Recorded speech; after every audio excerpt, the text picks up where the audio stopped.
Olá pessoal, tudo bem? Olha só que bom estar aqui, que alegria. Nessa manhã de quinta-feira a gente está dando início a um projeto super interessante aqui no Ponto dos Concursos, em que nós teremos 5 encontros e nós vamos tratar de 5 temas fundamentais do direito administrativo.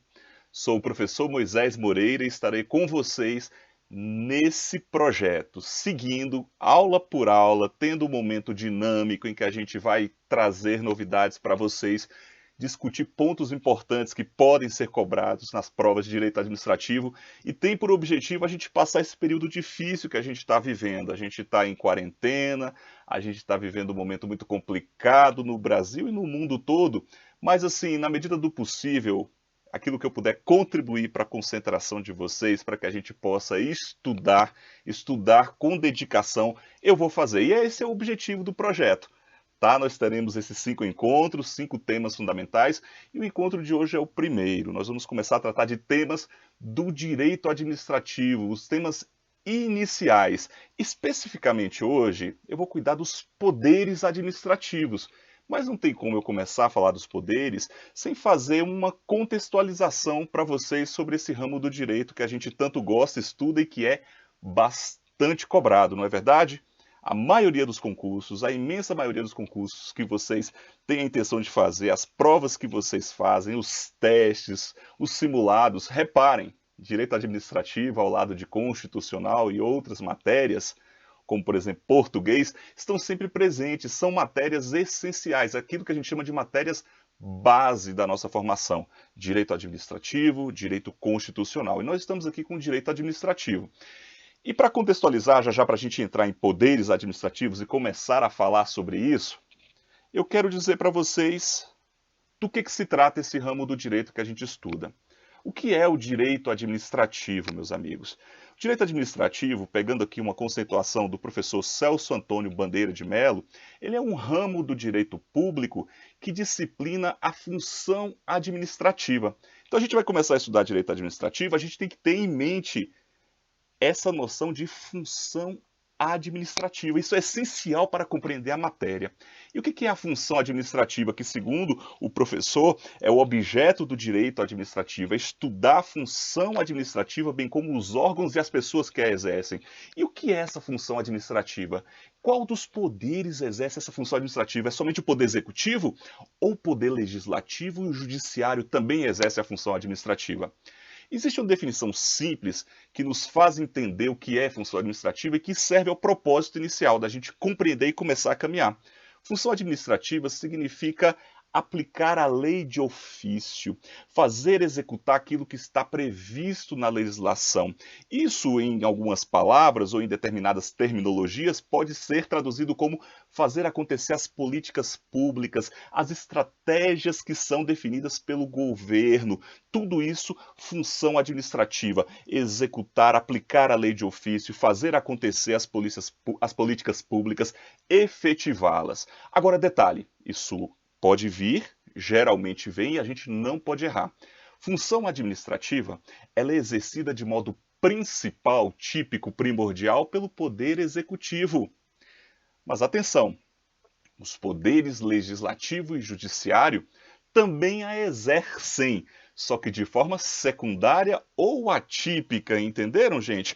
Poder executivo, a função principal é administrar, função administrativa. Mas o poder legislativo, nós poderemos ter esse ano o concurso do Senado, por exemplo. O Senado Federal, quando ele faz um concurso, ele está exercendo a função administrativa. O Poder Judiciário, ele pode ter uma contratação de bens e serviços por meio de licitação.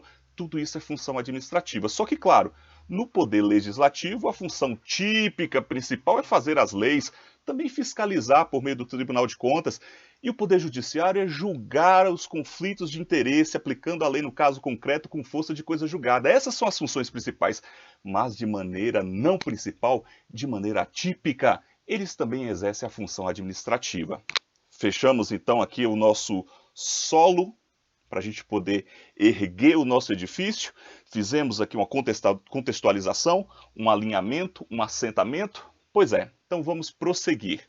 O próximo ponto essencial para a gente começar a ir no direito administrativo é entender o que é o regime jurídico administrativo. Nós vimos o que é o direito administrativo, o conceito. Só que quando a gente começa a entrar no ramo do direito público, o direito administrativo, a gente tem que entender uma noção também essencial e fundamental.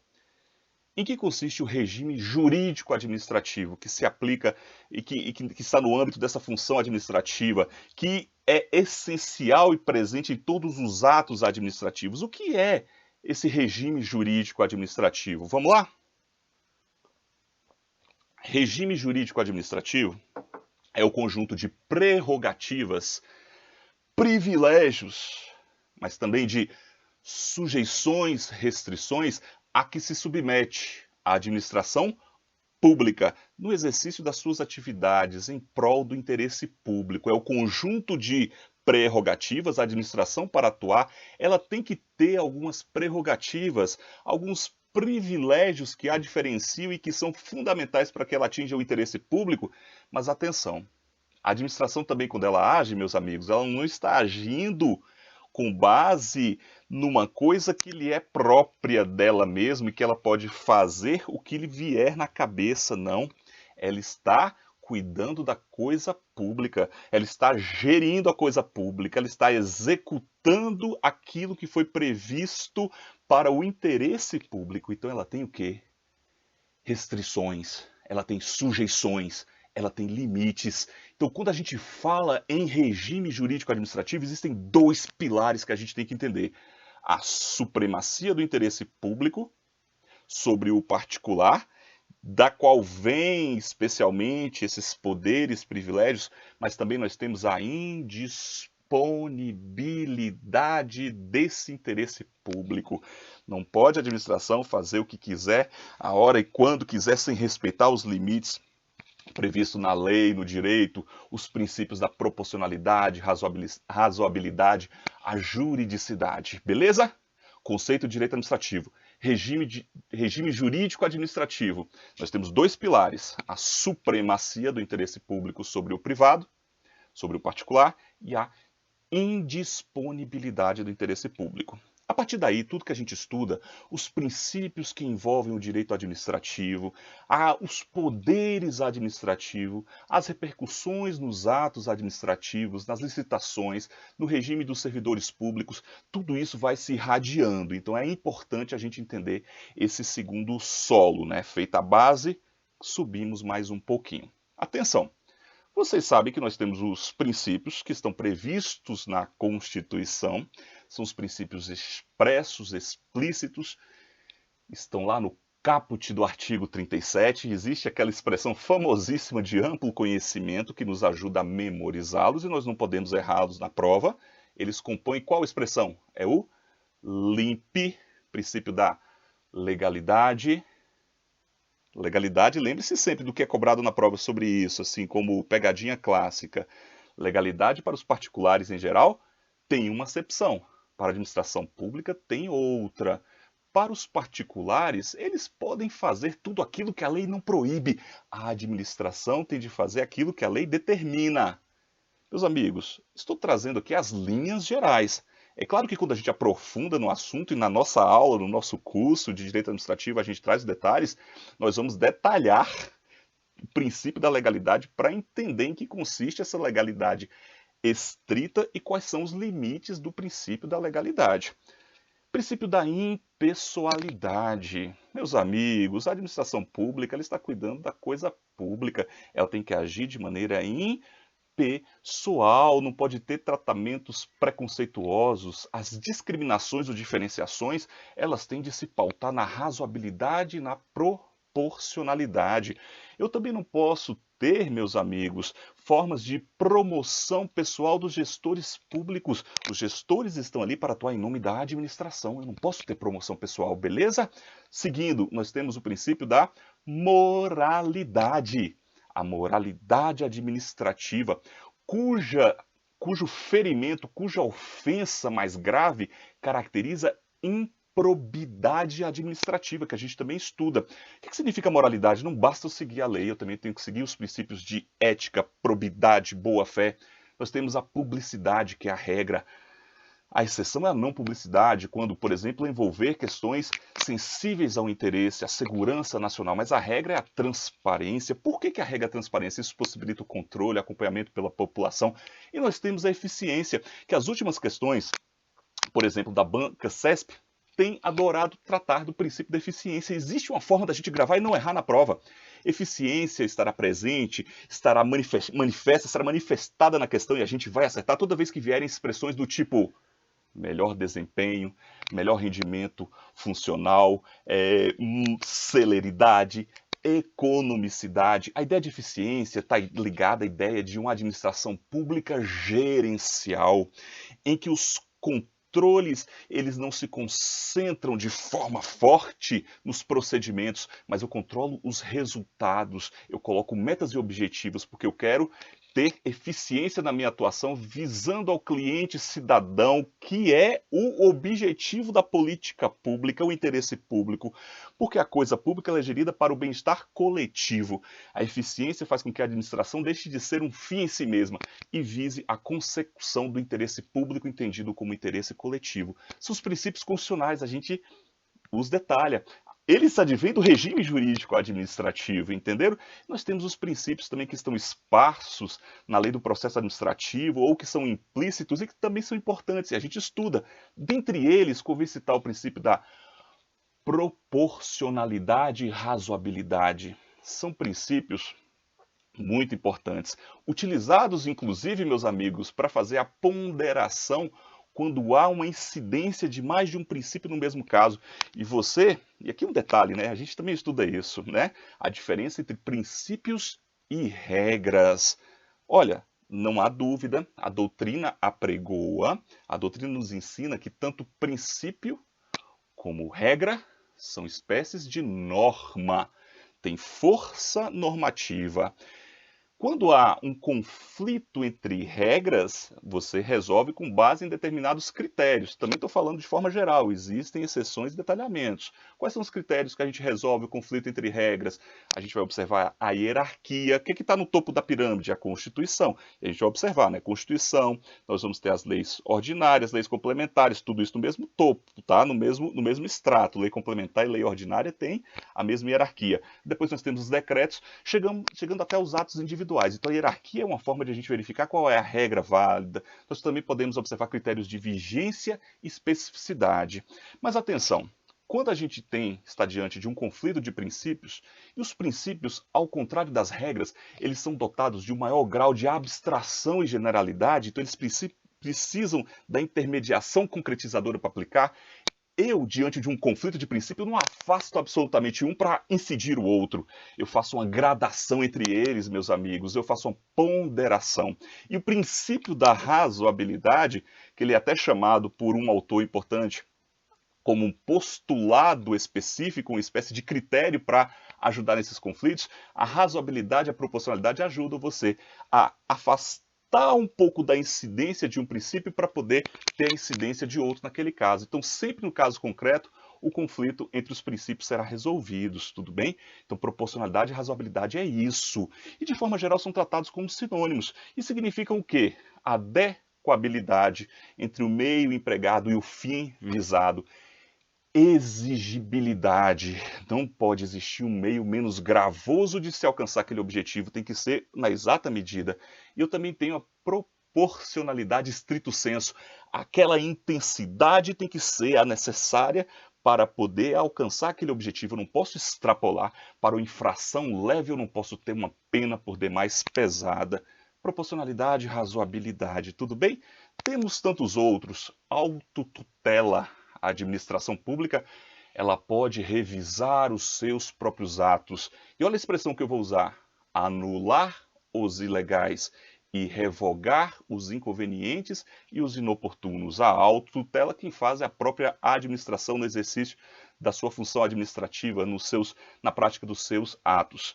Autotutela é diferente de tutela. Cuidado, tá? Quando a gente estuda a organização administrativa, a gente verifica que existe a administração direta e a administração indireta. A administração indireta está vinculada à administração direta e não subordinada, pegadinha clássica de concurso que a gente não pode cair nessa. Então, a relação entre a indireta de uma autarquia, por exemplo, com uma administração direta, um ministério, por exemplo, ela é de vinculação.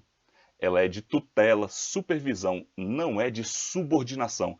Não podemos errar. Então, tutela é diferente de autotutela.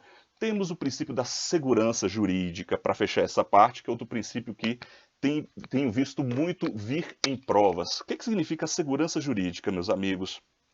A administração, ela não pode agir de forma abrupta, surpreendendo negativamente os administrados. Nós temos que ter em nossas relações sociais, na relação com a administração, uma segurança. Eu tenho de ter uma previsibilidade. Então, a segurança jurídica significa que a administração tem que se pautar pela coerência e integridade de suas ações. E uma das acepções, dos sentidos mais cobrados da segurança jurídica é a sua acepção subjetiva, que é traduzida pela confiança legítima, que é esse aspecto subjetivo de você confiar na administração pública. Tudo bem? Beleza. Mas nós temos os poderes administrativos, que é o nosso assunto principal. O que são esses poderes administrativos? São poderes no sentido, posso me valer deles, não posso? Posso utilizá-los, não posso? O que são esses poderes? Ou são poderes dever? Uma vez que eu confiro o poder a um administrador, alguém que está agindo para atingir o interesse público, eu vou deixar na mão dele, ele pode exercer, não pode, isso é arbitrário. Poder administrativo, de forma geral, deve ser entendido como um dever, poder-dever. Inclusive, quando a gente estuda essa matéria, os professores Marcelo Alexandrino e Vicente Paulo, por exemplo, trazem isso. Existe nesse âmbito a noção, inclusive, de deveres administrativos, o dever de eficiência, o dever de probidade, o dever de prestar contas. E especificamente sobre os poderes, também temos que entender que eles são instrumentos que devem ser utilizados para se atingir o interesse público. Nós não temos lá os dois pilares do regime jurídico administrativo, nós não temos a supremacia do interesse público sobre o particular? Pois é, para que a administração tenha de fato essa supremacia, para que ela consiga atingir e fazer acontecer o interesse público, ela precisa desses instrumentos, ela precisa dos poderes administrativos. Aí nós temos o poder disciplinar, nós temos o poder hierárquico, nós temos o poder regulamentar e nós temos o mais cobrado deles, que é o poder de polícia. Olha só, as bancas costumam também trazer, no âmbito dos poderes, o poder vinculado e o poder discricionário. Não seriam, na verdade, poderes nesse sentido de instrumentos que a gente está falando, mas como, classicamente, no estudo para fins didáticos, a gente coloca poder vinculado e poder discricionário, a gente traz isso no nosso curso e vai falar aqui para vocês. O que seria esse poder vinculado, que segundo a professora Maria Silvia, tanto vinculado como discricionário, estariam ligados, na verdade, a competências, a atributos, a características, e não propriamente a poderes. Mas vamos ver, o que seria esse poder vinculado? Poder vinculado significa que a atuação administrativa ela está vinculada à lei. E a liberdade, cuidado, tá? Porque o poder discricionário também vai estar ligado à lei, mas vou explicar. O poder vinculado significa que você, olha a expressão, que você está vinculado, você está preso à lei, de modo que as alternativas, e aqui está o cerne da diferenciação, de modo que as alternativas, a sua liberdade de escolha para atuar, ela não existe ou ela é mínima. Esse é o poder vinculado. Poder vinculado, existe a prática vinculada. Se aquela situação ela reclamou a prática daquele ato, a administração não pode agir de forma diferente. Por exemplo, no poder de polícia, a gente pode estudar as licenças. Nas licenças, você tem a concessão vinculada diante de um direito subjetivo daquela pessoa que está presente. Isso é poder vinculado. A margem de atuação ela é mínima ou inexistente. Já no poder discricionário, você tem uma margem para atuar. Você tem uma liberdade para escolher. Mas entendam, é, no poder discricionário, uma liberdade de escolha dentro dos limites legais. Não se trata de arbitrariedade, se trata, na verdade, de liberdade com responsabilidade, dentro dos limites legais. Exemplo, a pena de suspensão do servidor público é de até tantos dias, ou a expressão de até tantos dias. Então, vai existir uma discricionariedade para que a administração escolha, claro, observados os princípios da proporcionalidade e razoabilidade, ela escolha qual é aquela pena aplicável. Então, ela vai considerar as situações como gravidade, natureza, extensão, atenuantes, agravantes. Existe um juízo discricionário a fazer. Também existe esse juízo discricionário, por exemplo, no poder de polícia. Quando, diante de uma situação dentro de um estabelecimento comercial, a autoridade pública, observado, claro, os limites previstos em lei, os princípios da razoabilidade, da proporcionalidade, ela vai poder optar por interditar o estabelecimento ou apreender a mercadoria. Então, o poder discricionário, você tem uma margem para atuar diante de alternativas previstas em lei, mas não é uma liberdade ampla, não é libertinagem, tudo bem? É margem para atuação dentro dos limites estabelecidos no direito, de acordo com os princípios da proporcionalidade e razoabilidade. Então, eu posso ter um controle, Moisés, judicial sobre ato discricionário? Eu aprendi, eu que já estudei um pouco de direito administrativo, que eu não posso ter o poder judiciário revogando o ato administrativo, porque a revogação envolve um juízo de conveniência e oportunidade. É verdade. Eu não posso ter uma revogação do poder judiciário, um controle externo sobre um ato da administração. A revogação é própria da autotutela da administração, isso é verdade. Porém, o poder judiciário ele pode anular.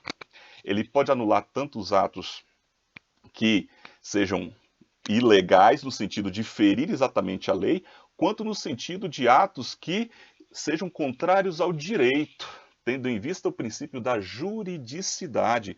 Então, o Poder Judiciário ele pode fazer um controle de legalidade, um controle de juridicidade de um ato da administração que, embora discricionário, está ferindo a razoabilidade e a proporcionalidade.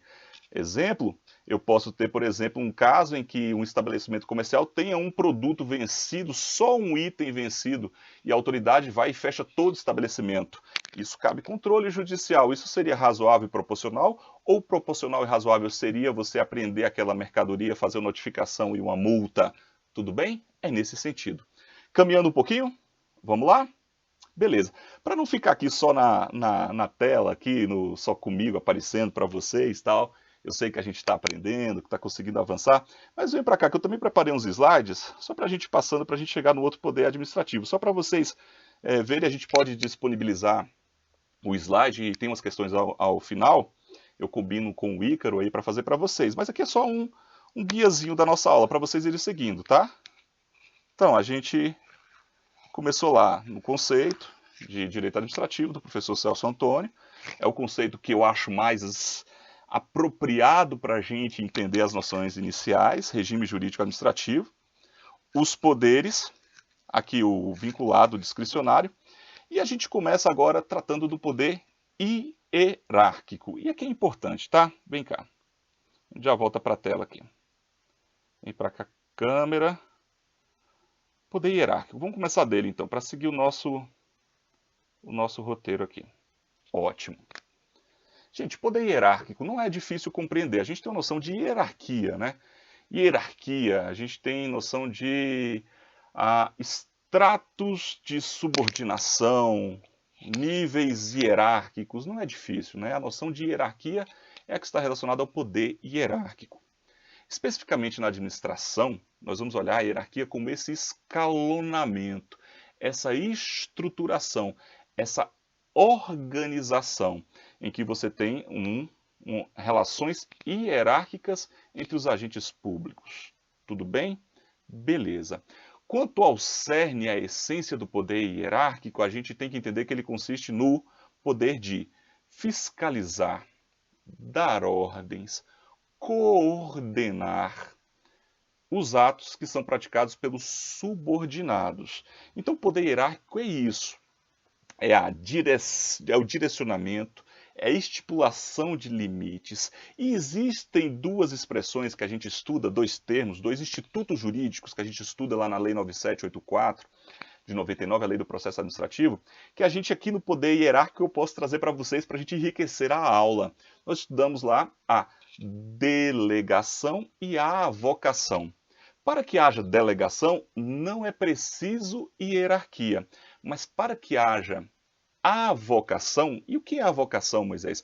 A avocação é você avocar, é chamar para si a competência de um inferior. Então, a avocação necessariamente pressupõe uma relação hierárquica, de hierarquia. Qual é o ponto que pega nas provas e a gente tem que ter cuidado? A gente tem que ter cuidado na relação entre o poder hierárquico e o poder disciplinar. A gente também tem que ter cuidado para distinguir, de acordo com a pergunta, com a questão que vem na prova, poder hierárquico de poder normativo.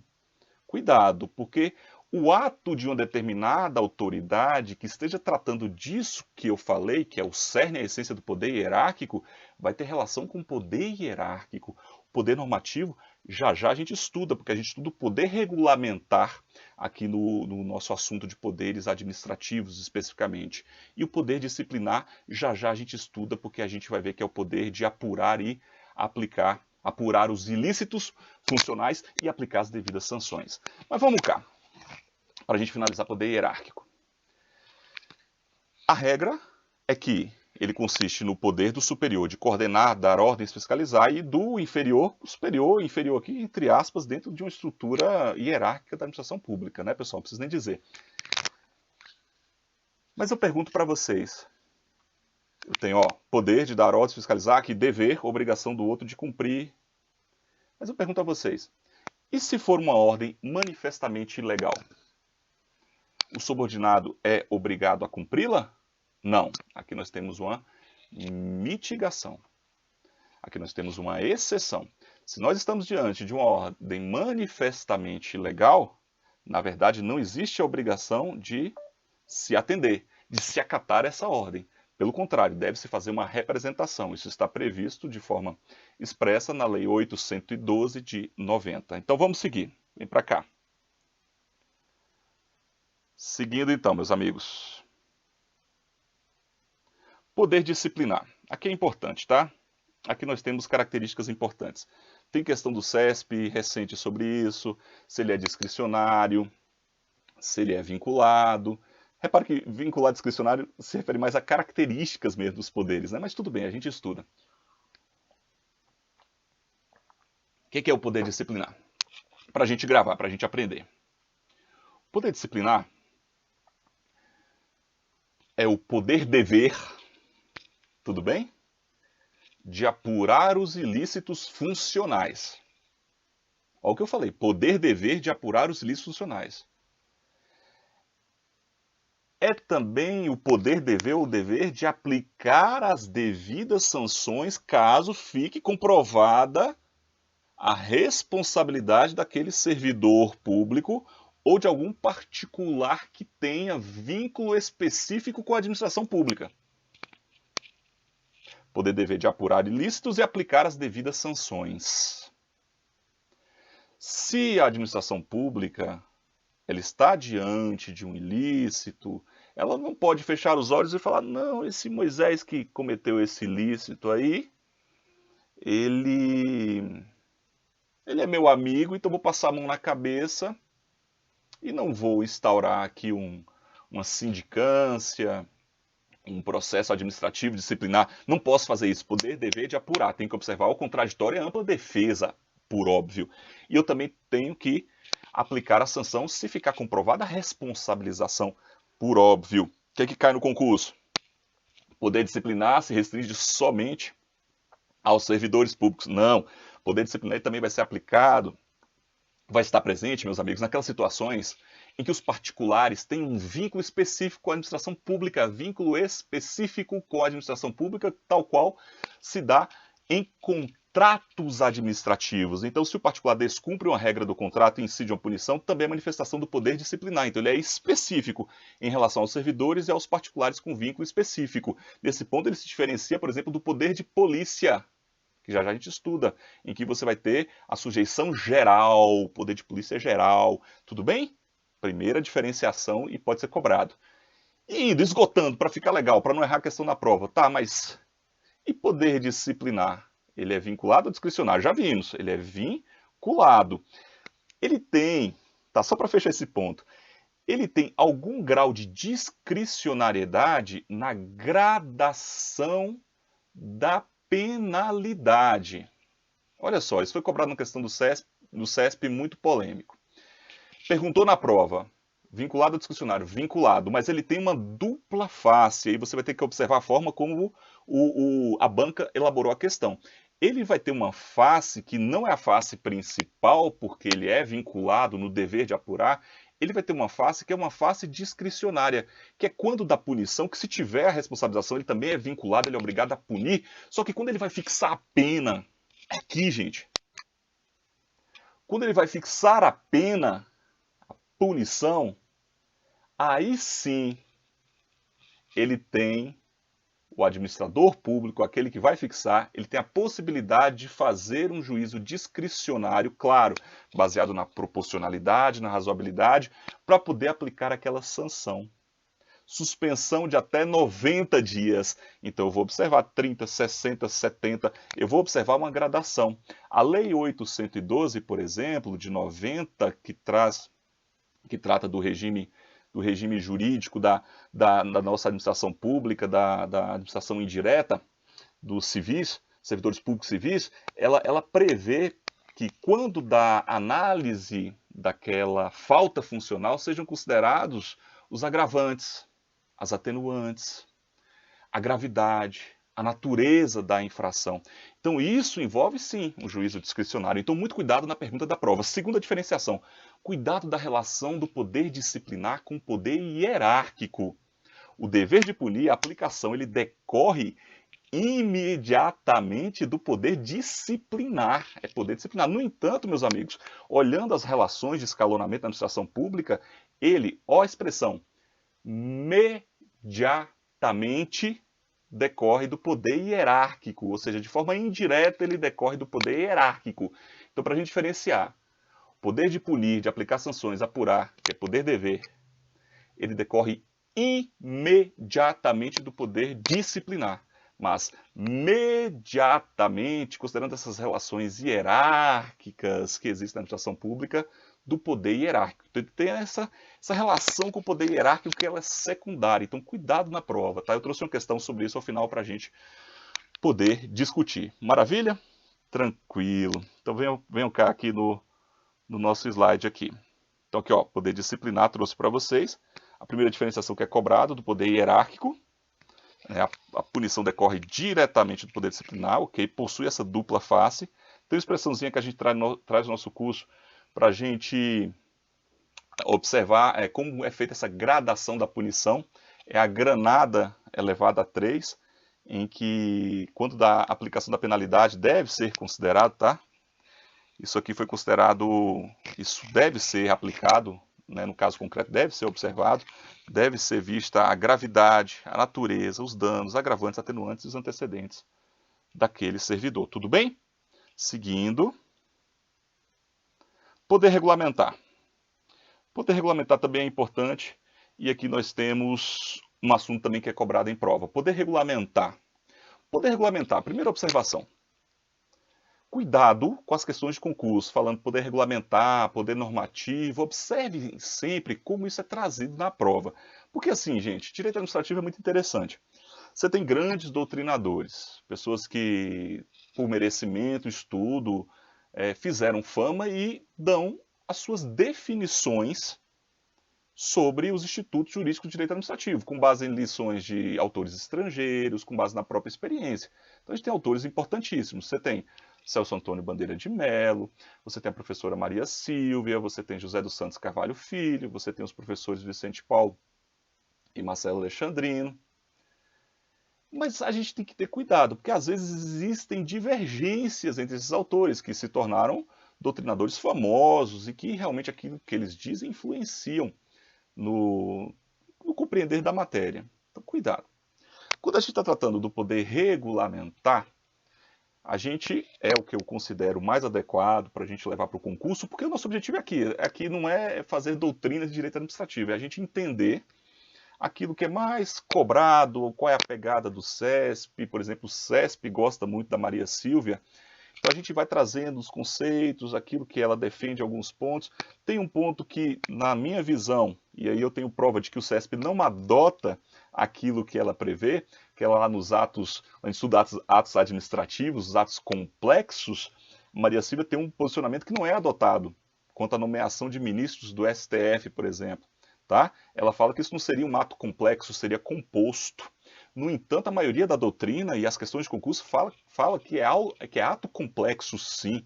A gente vai estudar isso. Então, a Maria Silvia aí, ela não prepondera nas questões de concurso e tudo isso que eu procuro trazer nos nossos cursos e aqui, tá? Para a gente ter essa miscelânea, mas focar realmente no nosso objetivo. Então, quando a gente estuda poder regulamentar, eu trago para vocês que o poder regulamentar ele é uma espécie de poder normativo.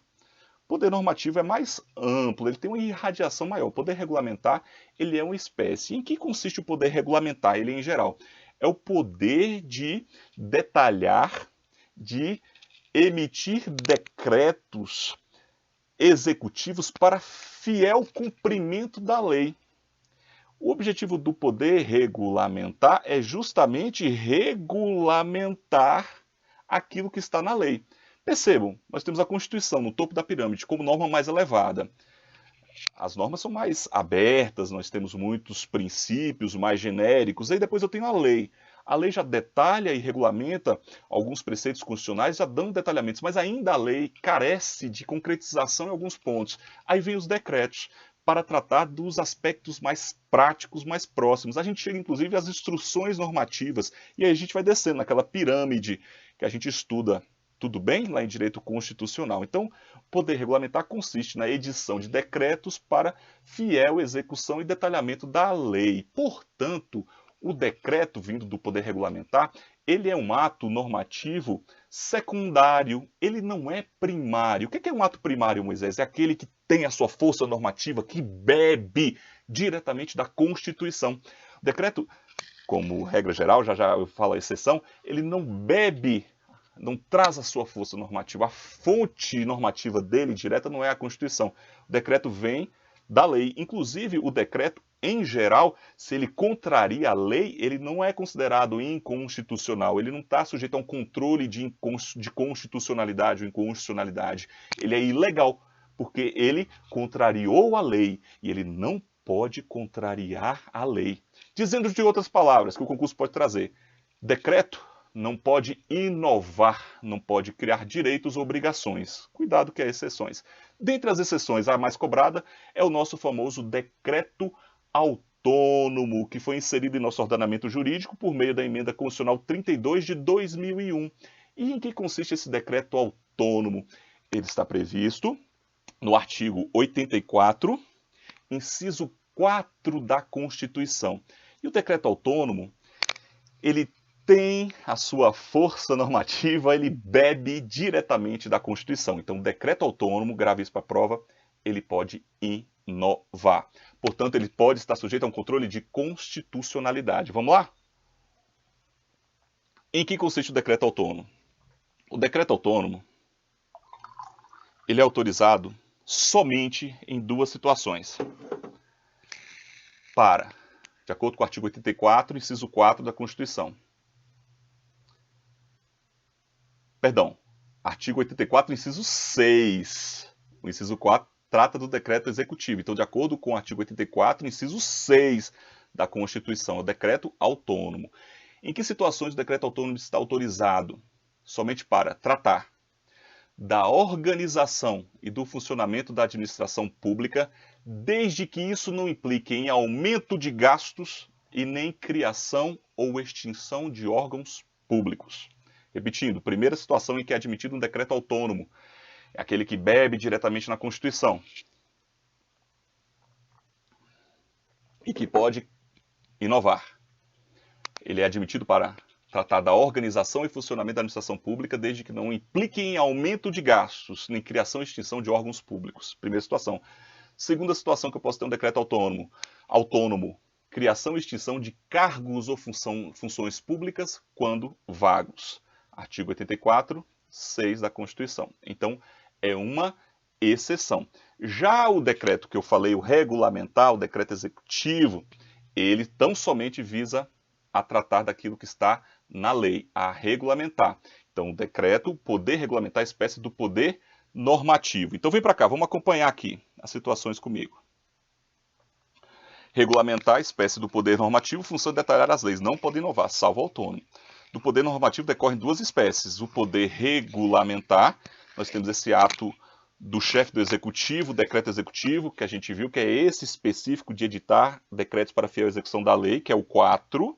Aqui é uma previsão de que pode ser feito, não é que ele bebe diretamente na Constituição. Já o decreto autônomo, este sim pode inovar, previsto no inciso 6. Mas eu tenho outra espécie também que decorre do poder normativo, que eu vi uma questão do SESP, por isso que eu trouxe aqui no nosso slide. Poder regulador. Tá? Não confundir poder regulamentar, fiel execução, detalhar a aplicação das leis, com o poder regulador. O poder regulador principalmente está ligado à edição de normas técnicas pelas agências reguladoras. Elas expedem resoluções para tratar de especificidades. E isso é permitido. E tem a ver com esse regulamento autorizado. Cuidado com o regulamento autorizado. O regulamento autorizado está ligado a um processo de deslegalização. Isso está ligado a um fenômeno que é polêmico, tá? Regulamento autorizado seria a autorização para, em exercício desse poder regulador, existirem inovações. Porque olha o que eu falei. Quem inova é a lei, que bebe diretamente na Constituição. O decreto autônomo é exceção. Eu falei, o poder regulamentar ele não pode inovar. Poder regulador, como regra, também não. Poder regulador, aquelas normas que são editadas pelas agências reguladoras. Mas cuidado, existe um fenômeno chamado de deslegalização, que está ligado a esse regulamento autorizado. Em que consiste ele? Desde que a lei trace as diretrizes, as normas básicas, os atos normativos, principalmente desses órgãos e entidades técnicos, eles podem inovar, entre aspas, cuidado, dentro dos preceitos legais. A gente não tem as agências reguladoras, a gente não tem a Anatel, a gente não tem a Anvisa editando várias normas técnicas sobre vigilância sanitária, telefonia, ANEEL, enfim. A gente tem várias agências reguladoras exercendo esse poder normativo, esse poder regulador. Só que cuidado, eles não podem inovar absolutamente, porque eles não são lei, eles não são decretos autônomos, eles não bebem diretamente na Constituição. O que eles podem é, mediante autorização, a lei autorizou, ó, aqui você pode sim estabelecer qual é a punição, aqui você pode estabelecer qual é a pena para um medicamento que está sendo comercializado sem autorização. Aqui sim nós temos uma manifestação de inovação, entre aspas, dentro daquilo que está previsto em lei. Cuidado com isso. Então venham cá, vamos seguir. São os regulamentos autorizados. Ocorre quando o Poder Legislativo, na própria lei, autoriza o Poder Executivo a disciplinar determinadas situações não regulamentadas. A lei traça as linhas gerais e cabe ao Poder Executivo complementar e não simplesmente regular. Maravilha. Seguindo. Poder de polícia, o nosso último poder, já caminhando já para a parte final do nosso encontro, mas poder de polícia, existem muitas questões importantes sobre o poder de polícia. A gente vai ainda alguns minutos, certo? Poder de polícia. Eu fiz questão de trazer aqui no slide qual é o conceito que está no Código Tributário Nacional. São muitas palavras e aparentemente complexo, mas não é não. É simples de entender o poder de polícia. O que a gente precisa saber são as pegadinhas e as diferenciações que são cobradas em prova. Por que eu trouxe então o conceito do Código Tributário? Porque com essas muitas palavras, ele traça um panorama geral do poder de polícia. Mas para a gente aprender, é só ter em mente que o poder de polícia consiste em restrição, condicionamento, limitação da liberdade em prol do interesse público. Incide sobre bens, direitos e atividades. Tudo bem? Beleza. Olha o conceito que está no Código Tributário Nacional. é a atividade da administração pública que, ó as palavras mágicas, limitando ou disciplinando direito, interesse ou liberdade, ou seja, ele vai atuar com um caráter limitador, restritivo, ele regula a prática de ato, fazer alguma coisa ou deixar de fazer, abstenção de fato, em razão de interesse público concernente, ou seja, não é qualquer limitação, restrição. É limitação, restrição em prol do interesse público. E o que tem? A que aspecto esse interesse público vai estar ligado? Aqui está dito. Interesse público concernente a atividades de segurança, higiene, ordem, costumes, disciplina da produção do mercado, exercício de atividades econômicas dependentes de concessão ou autorização do poder público, a tranquilidade pública, o respeito à propriedade e aos interesses individuais e coletivos. São muitas palavras, não são? Mas o cerne está aqui. É a atividade que, limitando ou disciplinando, regula, ou seja, restringe, estabelece critérios para a prática de ato ou abstenção de fato. É esse o conceito que a gente tem que ter em mente. E vem para cá, que agora tem um ponto aqui muito interessante que a gente tem que entender. É esse o conceito que a gente tem em mente quanto ao poder de polícia. Restrição, limitação, condicionamento em prol do interesse público. E o conceito lá do Código Tributário traz até os aspectos que a gente considera higiene, segurança, tranquilidade. Poder de polícia. Moisés, e o que eu devo me atentar? Qual é o tema do momento envolvendo o poder de polícia, que é polêmico na jurisprudência e que pode vir no meu concurso? Pessoal, o poder de polícia, ele está ligado ao que a gente chama de poder de império do Estado. Ele está ligado à função primordial do Estado enquanto pessoa jurídica de direito público que impõe coercitivamente aos particulares determinadas ações. É o Estado como manifestação maior daquilo que a gente busca visa ao interesse público, poder de polícia.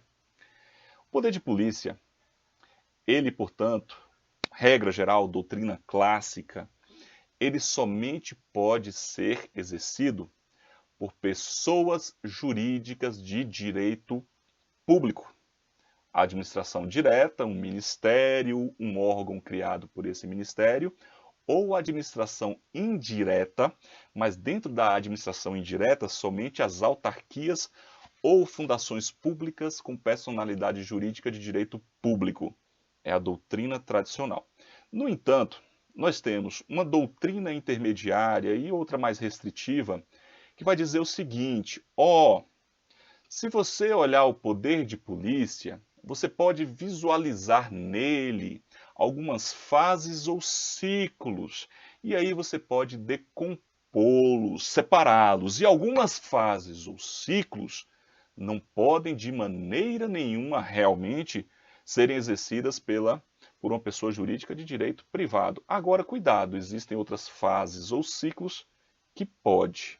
Existe uma decisão do Superior Tribunal de Justiça, o STJ, nesse sentido, e é isso que eu vou trazer para vocês, que isso é importante, e isso costuma ser cobrado em concursos que apresentam um nível de dificuldade mais voltado para a jurisprudência, exemplo, a banca CESP. De acordo com o STJ, baseado nessa doutrina, e tomando uma acepção de poder de polícia no sentido amplo, porque eu posso pegar o poder de polícia e olhá-lo no sentido amplo, que abrange desde a expedição da lei que restringe a liberdade até a aplicação da sanção, ou eu posso olhar de uma forma restrita, que ele não abrange esse ato normativo, vai só na execução da limitação das atividades.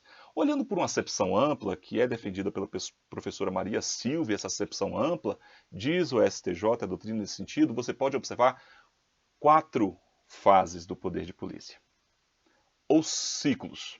Você tem a fase de ordem ou de legislação, que é essa primeira, são as limitações que vêm nas leis estabelecendo restrições, a fase de legislação. Você tem a fase de consentimento ou autorização. Você tem a fase de fiscalização e você tem a fase de punição. Sabe como é que vocês vão aprender isso e nunca mais vão esquecer isso para a prova? É se vocês olharem comigo para o nosso código de trânsito. Se vocês olharem comigo para essa atividade tão comum de ter uma carteira de motorista, uma CNH e tudo que você está sujeito quando você dirige. Vamos lá, porque é para a gente aprender? Beleza. No Código de Trânsito, nós não temos lá estabelecendo quais são os requisitos para você poder ter a sua habilitação, quais são as situações, quais são as restrições, você tem. Então, aquilo que está no Código de Trânsito é o que a gente chama de ordem de polícia, ou fase da legislação. Tudo bem? Beleza. Quando você deseja retirar, quando você quer se habilitar, você ter a sua carteira de motorista, você procura a administração pública, não é isso? A administração pública é representada pelo Detran e na sua cidade, enfim, você procura. Então lá você vai ter um ato de consentimento. Você vai ter aquela autorização para você poder dirigir. Você vai ter a sua licença para dirigir. É um direito subjetivo. Se você cumprir os requisitos legais, você tem acesso à carteira de motorista. Tudo bem? Autorização no sentido de estar autorizado, um ato de consentimento, mas se trata de uma licença, que é um ato vinculado, que o poder público tem que lhe conferir se você preencheu o requisito para dirigir. Você passou na prova, no exame, ela não pode falar, não vou te dar porque você, Moisés, é isso ou aquilo. Você torce pro Atlético Mineiro, então não vou te dar, porque eu sou cruzeirense. Não existe isso, entendeu? O direito está presente. Beleza. Ato de consentimento. Você busca o consentimento. Então, primeira fase, legislação, está no Código de Trânsito. Segunda, de consentimento. Beleza. Você tirou a sua carteira, todo feliz, né? Tá lá, você começa a dirigir, né? Dirigir para cima e para baixo. Você está sujeito a quê? Aos pardais, aos radares. Você está sujeito à fiscalização. Terceira fase do ciclo de polícia. Conseguiram visualizar? Beleza. Se você comete uma infração, se você ultrapassa a velocidade permitida na via, você recebe então o quê? Uma punição. Última fase. Entenderam? 4 fases. Código de Trânsito, obter lá a autorização, a licença para dirigir, fiscalização e a punição. Beleza? Então o que diz o STJ fazendo uma mitigação, uma amenização em relação àquela doutrina tradicional que proíbe a delegação de poder de polícia para pessoa jurídica de direito privado. Fala o seguinte, tudo bem, realmente, não pode de jeito nenhum você passar para uma pessoa jurídica de direito privado o ato de legislação. Isso é poder de império, extremamente poder de império do Estado. Beleza. Você também não pode passar o ato de punição, poder de império do Estado também não pode de jeito nenhum. Agora, o consentimento à fiscalização podem ser exercidos. Cuidado, que isso ainda é doutrina majoritária. Observe sempre a questão de concurso, como ela diz. Se perguntar a regra geral, é não. Então, STJ, Superior Tribunal de Justiça, nesse precedente, ele fala, ato de fiscalização, colocar radar, tirar radar, esse ato de consentimento, ele poderia ser delegado, mas somente para uma pessoa jurídica de direito privado, não é qualquer uma, somente para pessoa jurídica de direito privado que seja a administração pública em sentido formal, não é para um particular qualquer. Essa pessoa jurídica de direito privado tem de ser administração pública em sentido formal, ou seja, tem que ser pelo menos uma empresa pública ou uma sociedade de economia mista. Aí eu poderia ter a delegação. Então no concurso eu vou observar a pergunta, se ela for genérica, não, é somente pessoa jurídica de direito público que pode exercer poder de polícia. Mas se citar o precedente, jurisprudência, aí você relativiza. Inclusive, essa doutrina tradicional, ela está amparada na lei das parcerias público-privadas, as PPPs, a Lei 11.070 de 2004, que em seu artigo 4º diz que são indelegáveis. Existe a indelegabilidade do poder de regulação, poder jurisdicional, poder de polícia e outras atividades exclusivas do Estado. Maravilha? Vamos ver mais então aqui. Poder de polícia. Outro ponto muito cobrado, isso é muito batido, então a gente já não pode errar, tá? No concurso. É a diferença entre poder de polícia,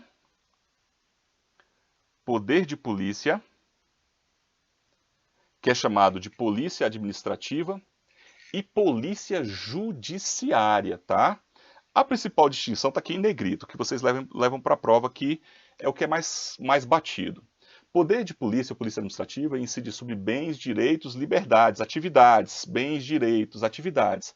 Já a polícia judiciária, ela é exercida sobre pessoas. O que é a polícia judiciária? Que é especialmente exercida pela polícia civil, pessoal. A polícia judiciária é aquela que exerce a investigação como forma de preparação para um inquérito, no âmbito de um inquérito policial, por exemplo, como forma de preparação para a investigação da autoria e materialidade de um crime para futura ação judicial. Então, no âmbito da polícia judiciária, a gente tem forte incidência do direito penal e processual penal. Na polícia administrativa, o poder de polícia, que é exercido pelas agências reguladoras, órgãos e entidades públicos, nós temos uma incidência maior do que? Do direito administrativo. Cuidado com isso, tá? Nós temos um caráter notadamente preventivo, mas também ostensivo. Agora, pode variar. Eu tenho que o poder de polícia ele pode ser preventivo, vem para cá. Isso é interessante. Considerando aquela acepção ampla, eu posso ter um poder de polícia preventivo, em que você tem a expedição das normas para poder regular, condicionar a atividade. Mas o poder de polícia, o polícia administrativo, nós não estamos falando da polícia judiciária, ele também tem um caráter o quê? Repressivo. A interdição de estabelecimento, a imposição de uma multa, tudo bem? Agora, a polícia judiciária, ele vai ser o quê? Voltado para a repressão do crime, mas ele tem um caráter velado. A investigação da Polícia Civil, normalmente, ela é o quê? Velada. Então, vamos lá. Vem para cá, porque aqui tem um ponto polêmico. Até me perguntaram outro dia no nosso curso lá do ponto dos concursos. Polícia, poder de polícia, polícia administrativa, ilícito administrativo, judiciário, ilícito penal. Mas o que é que me perguntaram? Perguntaram sobre a polícia militar. Afinal de contas, a polícia militar, ela exerce a polícia administrativa, o poder de polícia, ou ela exerce a polícia judiciária? Tá? Era até um concurso que tinha a ver com a área militar e é interessante. Cuidado. Cuidado, cuidado, cuidado, cuidado. Vem para cá. Tranquilo? Qual é a distinção, então, principal? Poder de polícia, polícia administrativa. Incide sobre bens, direitos, atividades. Polícia judiciária, pessoas. Polícia administrativa, poder de polícia, direito administrativo, esse caráter repressivo, mas também preventivo, interdição de estabelecimento no caráter repressivo, mas também o condicionamento à legislação. A polícia judiciária, velada, investigação. Direito administrativo, polícia administrativa, polícia judiciária, direito penal, processo penal, preparando para ação penal. Basicamente isso. Agora, quem exerce o quê e exerce quais as instituições aqui? Então, a melhor forma da gente visualizar é assim: a polícia administrativa, o poder de polícia, é realizada pela administração pública, os órgãos ou entidades de direito público, com personalidade de direito público, as agências reguladoras, autarquias. Por exemplo, o IBAMA, ele é uma autarquia, exerce o poder de polícia. A polícia administrativa. A judiciária, o melhor exemplo é a polícia civil de investigação. A Polícia Federal também tem notadamente um grau de investigação, de preparação das ações penais naquilo que afeta a Justiça Federal. Mas e a Polícia Militar?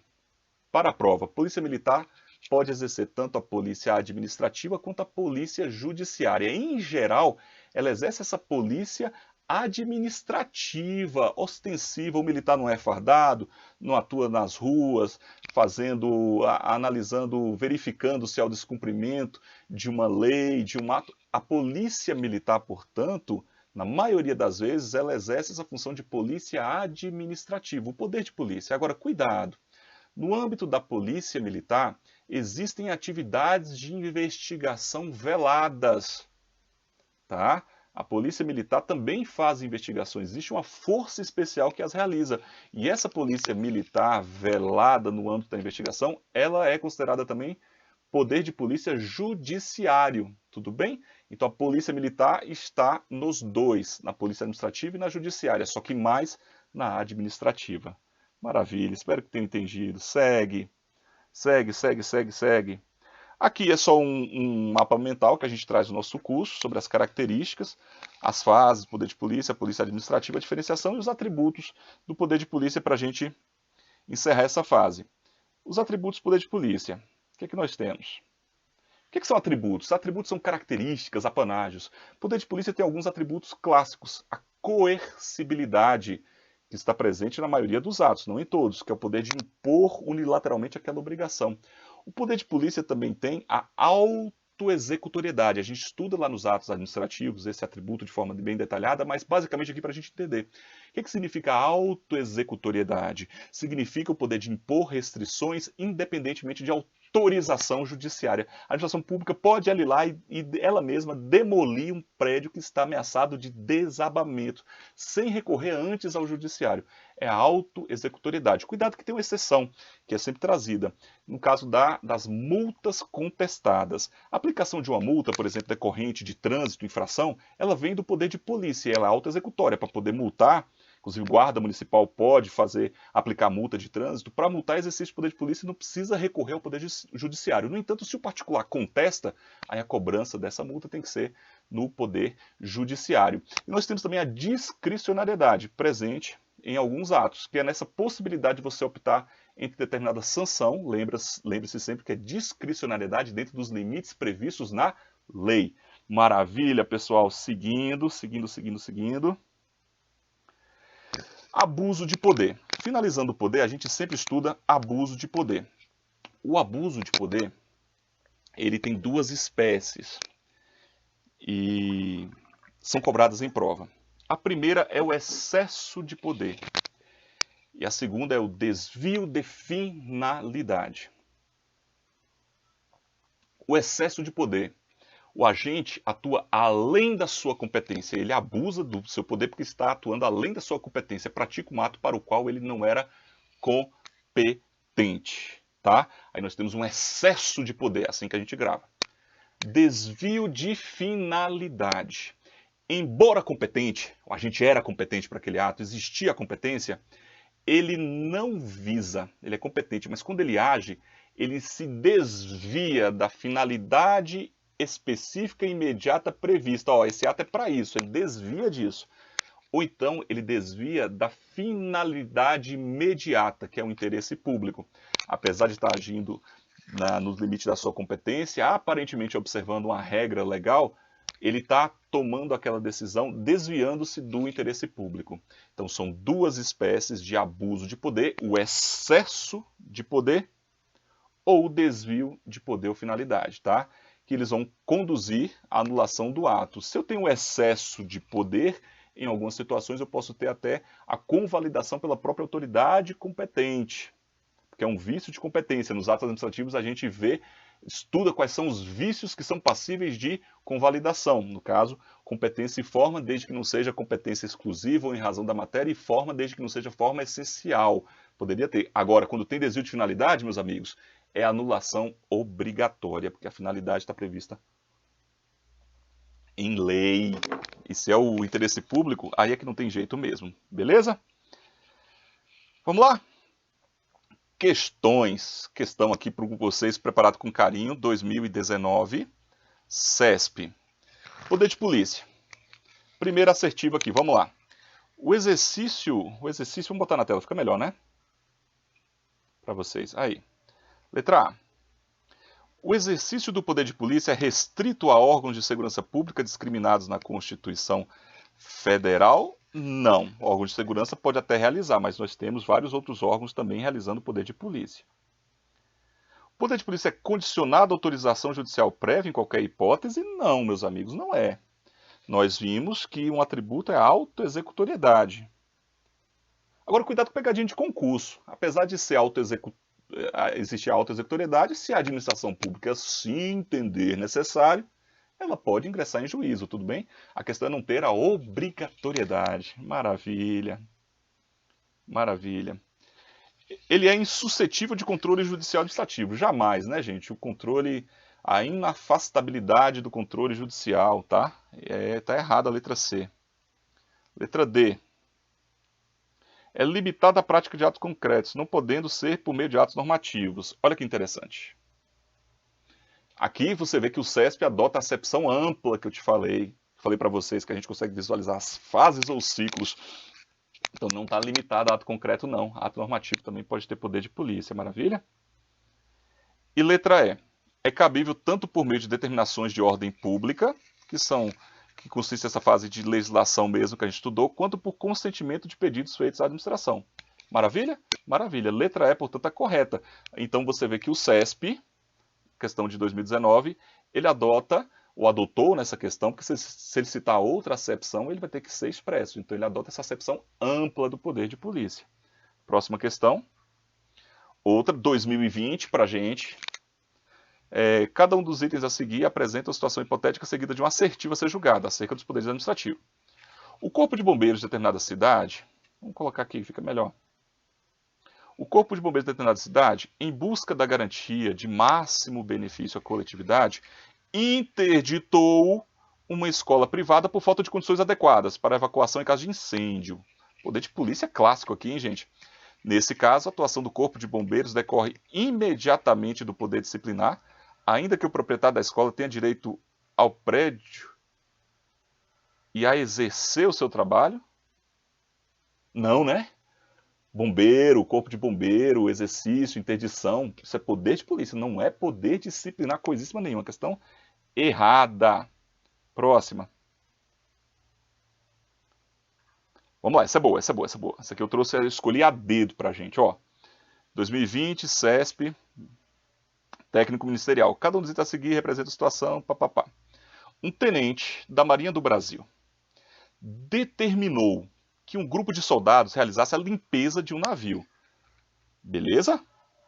Até aqui eu estou enxergando poder hierárquico. Concordam comigo? Ele é um superior hierárquico, ele determinou que seus soldados realizassem a limpeza. Até que maravilha. Sob pena de sanção. Aqui é que está a questão, ó. Ele determinou, ele deu uma ordem, mas ordem sob o quê? Ordem sob pena de sanção se descumprir da ordem. Nesse caso, o poder a ser exercido pelo tenente em caso de descumprimento. Então, primeira etapa, a ordem em si é a hierarquia. Agora, se descumprir é disciplinar, derivada, faltou um desenho aqui, do poder hierárquico. Tá? Perfeita questão. Olha que interessante. Ele deu a ordem sob pena de sanção se houvesse descumprimento. No poder que ele vai exercer, caso efetivado descumprimento, decorre imediatamente do disciplinar. É a aplicação do disciplinar, mas ele deriva do hierárquico, porque a gente está no âmbito de uma relação de hierarquia. Observem sempre o sentido da questão para poder acertá-la, beleza? Portanto, meus amigos, conferindo aqui, nós um pouco mais que uma hora de aula. A aula foi realmente bem minuciosa. Foi o primeiro encontro em que a gente não só tratou de poderes administrativos, mas a gente fez uma introdução ao direito administrativo e falou inclusive de princípios e trouxe para vocês algo mais completo. Espero que tenham aprendido. Vamos caminhar juntos. Um forte abraço, força, foco. Deus abençoe e cuide de vocês. Vamos fazer aquilo que nos cabe e ter força interior para a gente poder passar por esse período tão difícil. O Ponto dos Concursos está começando um projeto muito interessante, cada vez mais próximo de vocês, por meio do professor como esse elo. E através disso eu quero estar sempre aparecendo, dando aulas para vocês, sempre aparecendo, tirando dúvidas e sempre na retaguarda para aquilo que vocês precisarem, tudo bem? Um grande abraço e até o nosso próximo encontro. Valeu!